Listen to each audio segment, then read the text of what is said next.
心中国甲美国贸易的谈判。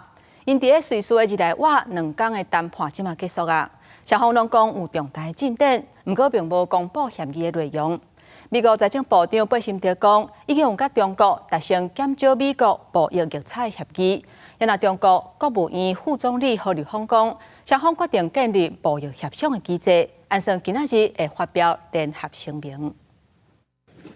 连续2天的美中日内瓦贸易谈判结束，两边拢讲有重大进展。We had the vice premier, 2 vice ministers who were integrally involved, Ambassador Jameson and myself, and I spoke to President Trump, as did Ambassador Jameson last night, and he is fully informed of what is going on.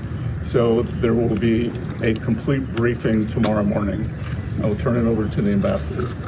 这边美国方面由财政部长贝森特加贸易代表格里尔带头，贝里森讲，这边会谈加中国达成减少美国贸易逆差的协议，不过并无讲协议的任何内容。格里尔也讲，这边会谈将有建设性，预计会当减少差不多1.2兆美金的贸易逆差。伊讲，这边中国方面的谈判代表中国副总理何立峰、商务部副部长李成cường加财政部副部长廖敏是强硬的谈判者。双方一致同意建立中美经贸磋商机制，明确双方牵头人就各自关切的经贸问题开展进一步的磋商。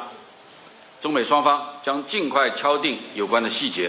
中国国务院副总理何立峰伫中国举行的记者会讲，这边会谈的气氛是坦诚、亲密、有建设性，得到实质的进展。双方会赶紧确定相关内容，5月12日会发表联合声明。公司新闻综合报道。